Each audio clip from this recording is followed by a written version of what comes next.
Tonight, 7 News' commitment to getting you answers continues with the addition of a national investigative team in Washington, D.C. This award-winning team of experienced journalists tracks down and exposes government waste. And this first story is an example of outrageous waste of your tax dollars.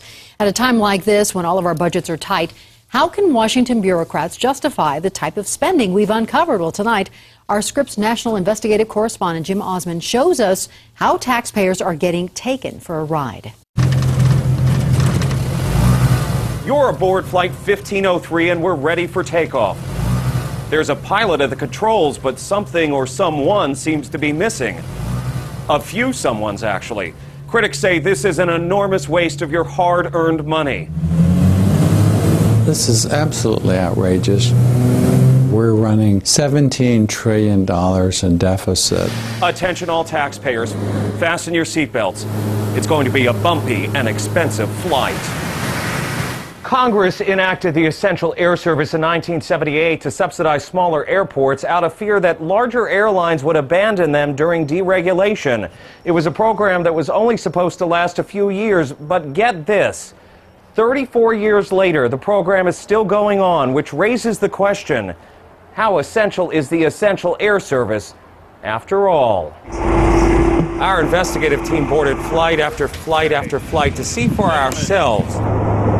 After all, each passenger seat is subsidized by the government. We logged thousands of miles in the air, and what we found may surprise you. We're traveling this day from Baltimore to Hagerstown, Maryland. This collapsed seat shows they weren't expecting many people. You see the captain on the left? The guy to his right is not part of the crew.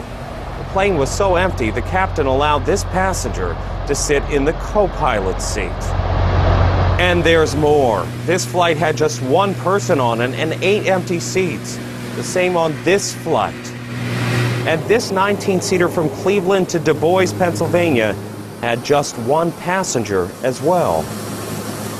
The Essential Air Service is non-essential. Tom Schatz is the president of the Washington-based group Citizens Against Government Waste. Members of Congress like to have airports. They like the subsidies. It's a chance to show that they're spending money on behalf of their constituents. In our investigation, we documented almost 130 empty seats costing taxpayers approximately $155,000. Take a look at what our producer uncovered on a flight from Las Vegas to Ely, Nevada. He's about to get on board a flight where he's the sole passenger. That's right, the flight is totally empty, but each seat is still subsidized at a rate of $3,700, and it adds up. This one flight cost all of us a total of $70,000. In all, there are more than 100 subsidized flight routes across the country. In 2010, Congress allocated $200 million for the Essential Air Service program. Brian Sowa with the Rural Air Service Alliance says the flights are crucial for economic development of small-town America. It's an economic driver within those communities to have the ability to bring in outside business into rural areas of the country. At a time like this, how can we afford to be flying empty planes? Florida Congressman John Mica is the chairman of the House Transportation Committee, which oversees the Essential Air Service. He says he's had enough. It's got to stop. The taxpayers can't afford it.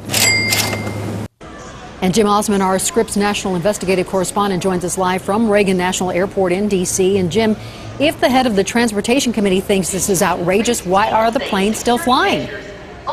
Hi, Ann. Well, there's two sides to this story. If you look at it, on the one side, they'd say, look at all those empty seats we found in our investigation. On the other side, they'd say, wait a second, one of the 11 flights we boarded was actually full. So we'll have to wait to see how this all plays out. Definitely. All right, Jim, thank you for exposing this story, and we'll look forward to you keeping Washington honest with the Scripps National Investigative Team. Thanks. And for more on this story, you can log on to our website at thedenverchannel.com.